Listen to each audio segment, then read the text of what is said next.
Hello everyone, welcome to class tricks. आज के video में हम ये जानेंगे कि हम कैसे पेमेंट्स को मैनेज कर सकते हैं। सबसे पहले हम जाएंगे एडमिशन्स।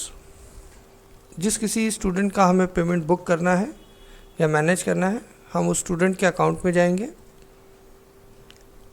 पेमेंट सेक्शन में जाएंगे।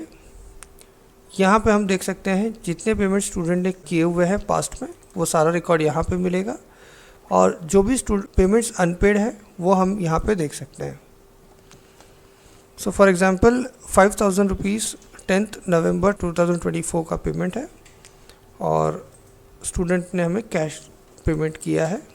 सो हम सिंपली यहाँ पर हमारा पेमेंट डेट और पेमेंट मोड डिफाइन करके सबमिट करेंगे।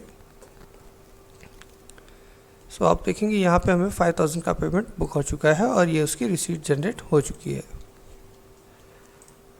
यहाँ पे क्लिक करके हम इस रिसीट को देख सकते हैं। हम एक चेक पेमेंट बुक करके देखते हैं।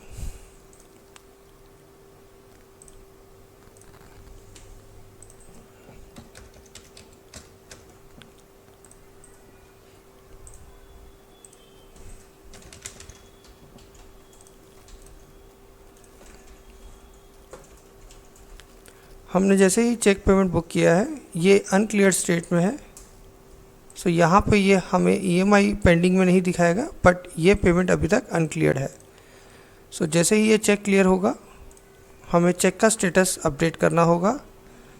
अपडेट चेक स्टेटस,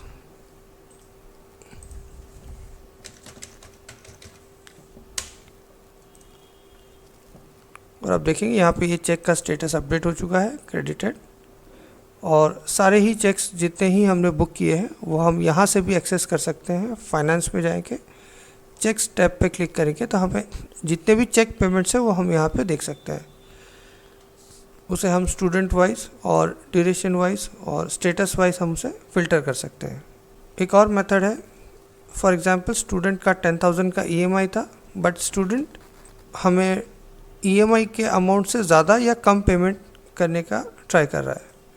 यहाँ पे हमारे पास बुक लमसम पेमेंट का ऑप्शन मिलता है, जिसमें कि हम ईएमआई से अलग अगर कोई अमाउंट आता है, फॉर एग्जांपल 10,000 है, या तो स्टूडेंट हमें 12,000 पे कर रहा है या 8,000 पे कर रहा है, तो हम कैसे बुक करेंगे।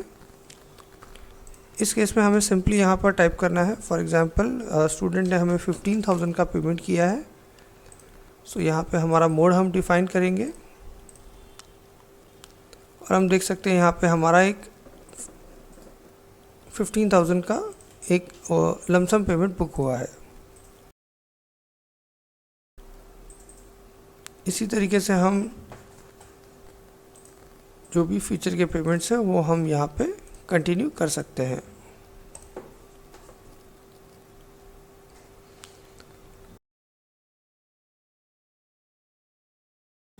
अगर हम इस एडमिशन को हम इसे अगर ड्रॉप आउट मार्क करते हैं तो हमारे सारे ईएमआई जो पेंडिंग ईएमआईज़ है वो सारे हमारे ब्लॉक हो जाते हैं। फॉर एग्जांपल हम इस एडमिशन को अगर हम ड्रॉप आउट डिक्लेयर करते हैं तो जो भी हमारा पेंडिंग अमाउंट होगा वो बैड डेट्स में कन्वर्ट हो जाएगा और वो ड्रॉप आउट में हमें सेपरेटली मिलेगा।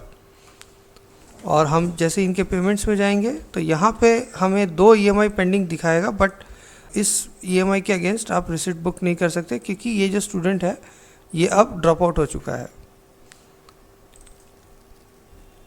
यहाँ पे अगर आप बाहर भी देखेंगे तो आपको यहाँ पे इसका स्टेटस जो है वो ड्रॉप आउट में चला गया है स्टूडेंट। सिमिलरली हम इस स्टूडेंट को फिर से अगर रिस्टोर कर देते हैं तो यहाँ पे आप देखेंगे अब हम फिर से इनका पेमेंट बुक कर सकते हैं और ये इनका रिफ़ंड इनका ड्रॉप आउट अमाउंट ज़ीरो हो चुका है।